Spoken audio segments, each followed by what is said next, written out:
जय माता दी। दुर्गा सप्तशती का 9वां अध्याय शुरू करते हैं। ध्यान। मैं अर्धनारीश्वर के श्री विग्रह की निरंतर शरण लेता हूँ। उसका वर्ण बंदूक पुष्प और सुवर्ण के समान रक्त पित्त मिश्रित है। वह अपनी भुजाओं में सुंदर अक्षमाला, पास, अंकुश और वट मुद्रा धारण करता है। अर्धचंद्र उसका आभूषण है तथा वह 3 नेत्रों से सुशोभित है। राजा ने कहा, भगवान, आपने रक्त बीज के वध से संबंध रखने वाला देवी चरित्र यह अद्भुत महात्म्य में मुझे बतलाया। अब रक्त बीज के मारे जाने पर अत्यंत क्रोध में भरे हुए शुंभ और निशुंभ ने जो कर्म किया उसको मैं सुनना चाहता हूँ। ऋषि कहते हैं, राजन, युद्ध में रक्त बीज तथा अन्य दैत्यों के मारे जाने पर शुंभ और निशुंभ के क्रोध की सीमा न रही। अपनी विशाल सेना इस प्रकार मारी जाती देख निशुंभ अमरस में भरकर देवी की ओर दौड़ा। उसके साथ असुरों की प्रधान सेना थी। उसके आगे, पीछे तथा पार्श्व भाग में बड़े बड़े असुर थे जो क्रोध से ओठ चबाते हुए देवी को मार डालने के लिए आए। महापराक्रमी शुंभ भी अपनी सेना के साथ मातृगणों से युद्ध करके क्रोधवश चंडिका को मारने के लिए आ पहुंचा। तब देवी के साथ शुंभ और निशुंभ का घोर संग्राम छिड़ गया। वे दोनों दैत्य मेघों की भांति बाणों की भयंकर वृष्टि कर रहे थे। उन दोनों के चलाए हुए बाणों को चंडिका ने अपने बाणों के समूह से तुरंत काट डाला और शस्त्र समूहों की वर्षा करके उन दोनों दैत्यपतियों के अंगों में भी चोट पहुंचाई। निशुंभ ने तीखी तलवार और चमकती हुई ढाल लेकर देवी के श्रेष्ठ वाहन सिंह के मस्तक पर प्रहार किया। अपने वाहन को चोट पहुंचने पर देवी ने शूरपर नामक बाण से निशुंभ की श्रेष्ठ तलवार तुरंत ही काट डाली और उसकी ढाल को भी, जिसमें 8 चांद जड़े थे, खंड खंड कर दिया। ढाल और तलवार के कट जाने पर उस असुर ने शक्ति चलाई, किंतु सामने आने पर देवी ने चक्र से उसके भी 2 टुकड़े कर दिए। अब तो निशुंभ क्रोध से जल उठा और उस दानव ने देवी को मारने के लिए शूल उठाया, किंतु देवी ने समीप आने पर उसे भी मुक्के से मारकर चूर्ण कर दिया। तब उसने गदा घुमाकर चंडी के ऊपर चलाई, परंतु वह भी देवी के त्रिशूल से कटकर भस्म हो गई। तदंतर दैत्यराज निशुंभ को फरसा हाथ में लेकर आते देख देवी ने बाण समूह से घायल कर पृथ्वी पर सुला दिया। उस भयंकर पराक्रमी भाई निशुंभ के धराशायी हो जाने पर शुंभ को बड़ा क्रोध हुआ और अंबिका का वध करने के लिए वह आगे बढ़ा। रथ पर बैठे बैठे ही उत्तम आयुधों से सुशोभित अपनी बड़ी बड़ी 8 अनुपम भुजाओं से समूचे आकाश को ढककर वह अद्भुत शोभा पाने लगा। उसे आते देख देवी ने शंख बजाया और धनुष की प्रत्यंचा का भी अत्यंत दुस्सह शब्द किया।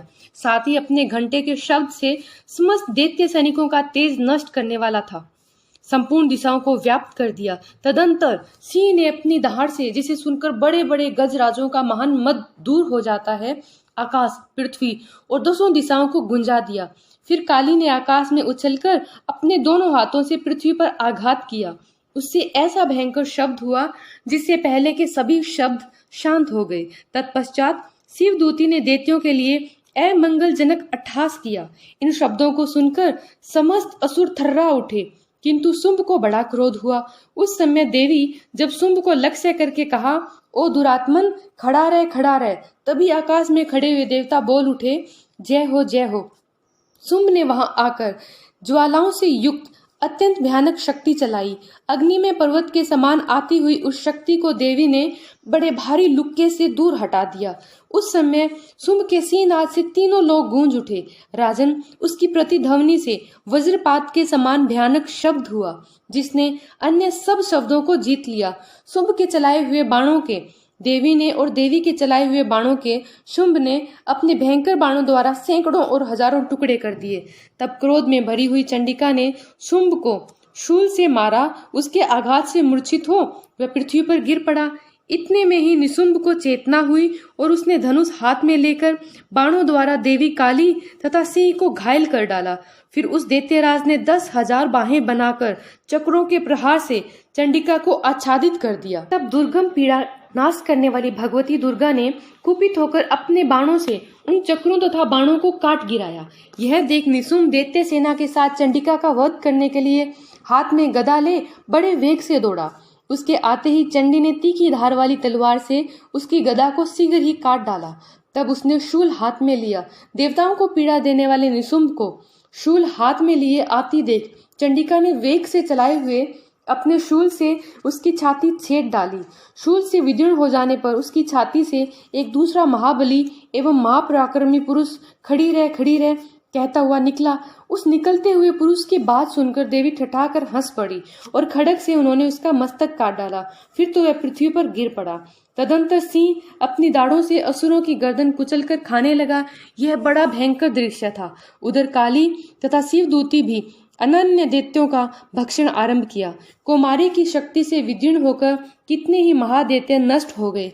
ब्राह्मणी के मंत्रपूत जल से निस्तेज होकर कितने ही भाग खड़े हुए। कितने ही दैत्य माहेश्वरी के त्रिशूल से छिन्न भिन्न हो धराशायी हो गए। वाराही के थुथुन के आघात से कितनों का पृथ्वी पर कचूमर निकल गया। वैष्णवी ने भी अपने चक्र से दानवों के टुकड़े टुकड़े कर डाले। इस प्रकार निशुंभ वध नामक 9वां अध्याय पूरा हुआ। जय माता दी।